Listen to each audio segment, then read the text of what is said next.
सबसे बड़ी खबर में आपको बताएंगे, हाथरस हादसे के 4 दिन बाद बाबा सूरजपाल पहली बार टीवी पर दुनिया के सामने आया है। उसने 2 जुलाई की उस घटना पर दुख तो जताया, लेकिन वो अब भी पुलिस से बच रहा है और फरार चल रहा है। उसने बयान में क्या क्या कहा वो भी हम आपको सुनवाएंगे, लेकिन जिम्मेदारी लेने को कोई भी तैयार नहीं। हालांकि अभी तक राजनीतिक पार्टियों का भी रुख ये रहा है कि वोट बैंक के चक्कर में कोई भी खुलकर इस मामले पर बोल नहीं रहा है, जहां पे 121 जाने जा चुकी है। तो बाबा ने इस हादसे को लेकर क्या कहा, पहली बार टीवी के सामने आकर उसने क्या कहा, अभी तक वो फरार चल रहा है, ये जानना बहुत जरूरी है। हालांकि उसका एक सेवादार गिरफ्त में आ चुका है। सेवादार से भी पता चलेगा कि ये बाबा की प्लानिंग क्या थी।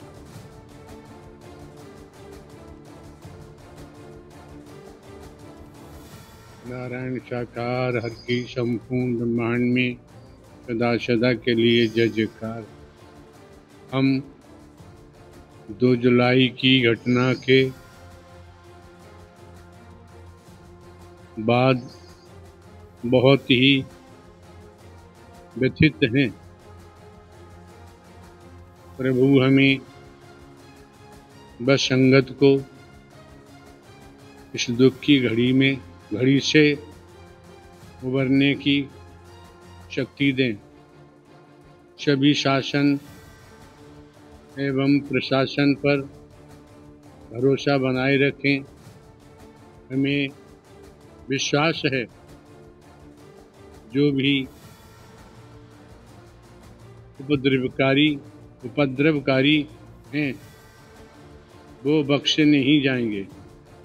हमने अपने वकील डॉक्टर ए.पी. सिंह जी के माध्यम से कमेटी के महापुरुषों से ये प्रार्थना की है कि दिवंगत आत्माओं के परिजनों एवं इलाजरत घायलों के साथ जीवन पर्यंत तन से खड़े रहने का आग्रह किया है, जिसको सभी ने माना भी है।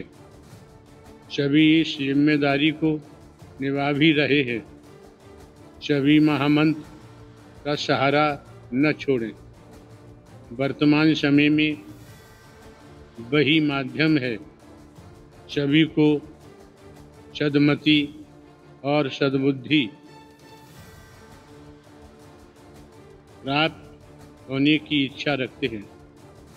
नारायण साकार हर की संपूर्ण ब्रह्मांड में सदा सदा के लिए जय जयकार। तो लोगों के साथ संवेदना व्यक्त करने में जो चिट्ठी बांटता हुआ नजर आए, उससे और क्या उम्मीद कर सकते हैं आप। लाखों लाख की भीड़ और वहां पे भीड़ बेकाबू हो जाती है और उसके बाद ये घटना और ये बाबा की दलीलें हैं कि वहां पे तो दूसरे लोग आ गए थे, उपद्रवी आ गए थे। तो इस देश में उपद्रवी अगर किसी भीड़ में पहुंच जाए तो पहचान करने की जिम्मेदारी किसकी है? प्रशासनिक टीमों की। तो सवाल घूम फिर कर प्रशासनिक टीमों पर भी है कि आपने ऐसे बाबाओं को क्यों इजाजत दी है जो लोगों की जान से खेल जाते हैं और उसके बाद चिट्ठी बांटते नजर आते हैं।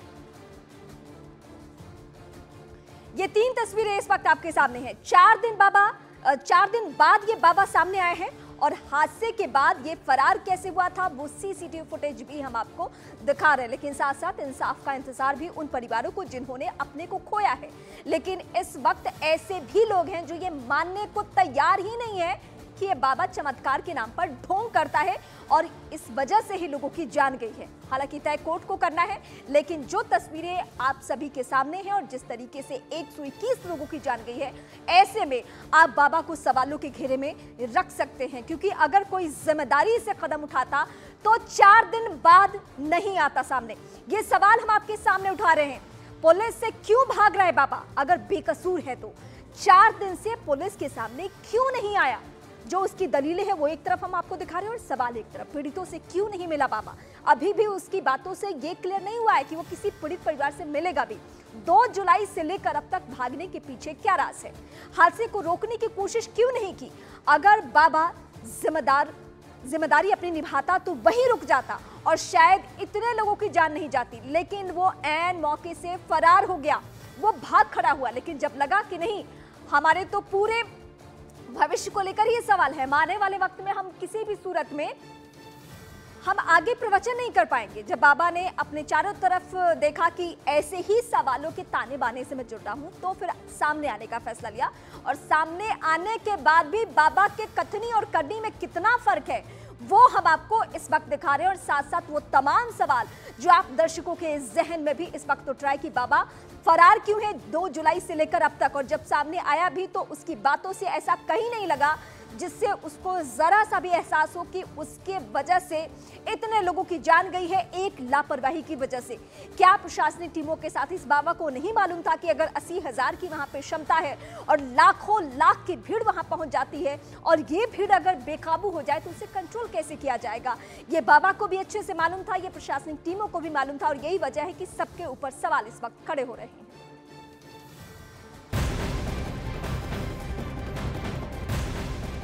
हाथरस केस में मुख्य आरोपी देव प्रकाश मधुकर को कल दिल्ली के नजफगढ़ से उत्तर प्रदेश पुलिस ने गिरफ्तार कर लिया, जिसे आज 11 बजे हाथरस कोर्ट में पेश किया जाना है।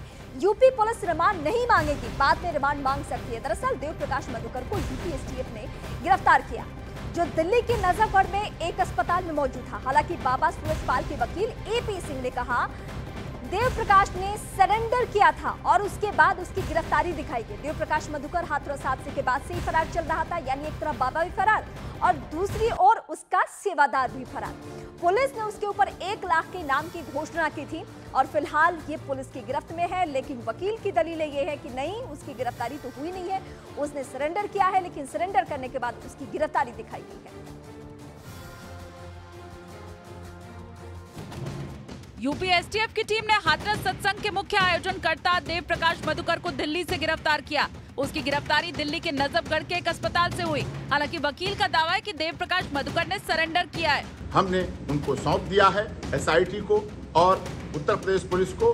अब वो पूरी जांच कर लें, स्टेटमेंट कर लें, बयान कर लें, रिकॉर्ड कर लें। अब ये उनकी अपनी इच्छा है। इस दौरान वकील एपी सिंह ने कहा कि देव प्रकाश मधुकर हार्ट के पेशेंट हैं। जांच के दौरान उनके स्वास्थ्य का पूरा ध्यान रखा जाए। देव प्रकाश मधुकर हाथरस में सत्संग के बाद हुए हादसे के बाद से फरार चल रहा था। पुलिस ने उसके ऊपर 1 लाख रुपए के इनाम की घोषणा भी की थी। देव प्रकाश मधुकर से पूछताछ में पुलिस को कई अहम जानकारियां मिल सकती हैं। इस वक्त बाबा सूरजपाल कहां है, इसका सुराग भी पुलिस को मिल सकता है, क्योंकि बाबा सूरजपाल भी हाथरस में हुए हादसे के बाद से फरार चल रहे हैं।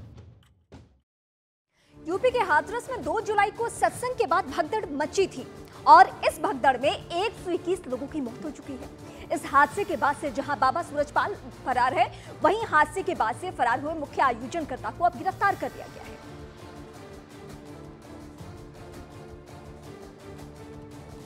हाथरस हादसे के मुख्य आरोपी देव प्रकाश मधुकर की गिरफ्तारी के बाद वकील एपी सिंह ने बड़ा दावा किया। एपी सिंह ने कहा बाबा सूरजपाल फरार नहीं है।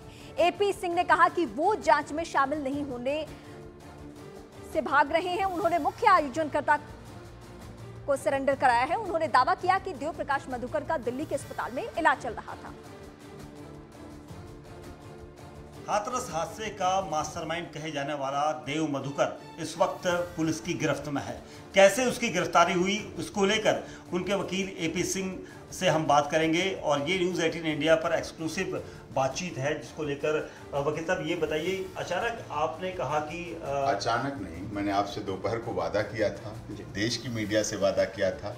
आपको तो न्यूज़ 18 पूरी दुनिया में इतने अधिक 40 से अधिक चैनल हैं और पूरे विश्व का मैं समझता हूँ सबसे बड़ा चैनल है और आप उसके वरिष्ठ पत्रकार हैं। मैंने दोपहर को वादा किया था कि उसकी हालत जैसे ही स्टेबल होगी, हार्ट पेशेंट है, इंजीनियर है, मानव मंगल मिलन सद्भावना समागम का मुख्य आयोजक है, मैं देखो स्वीकार करता हूँ हर बात को। तो उसकी जैसी हालत, उसने अपने परिजनों की लाशों को, जिन गाड़ी में अपने परिवार वालों को लाया था कार्यक्रम में, उसी गाड़ी में उनके परिजनों की लाशें गई हैं। हादसा था 2 जुलाई, अभी अभी गई है, कोई दिन नहीं हुए हैं। हार्ट की उसकी प्रॉब्लम थी, पुराना हार्ट पेशेंट था, उसका बुला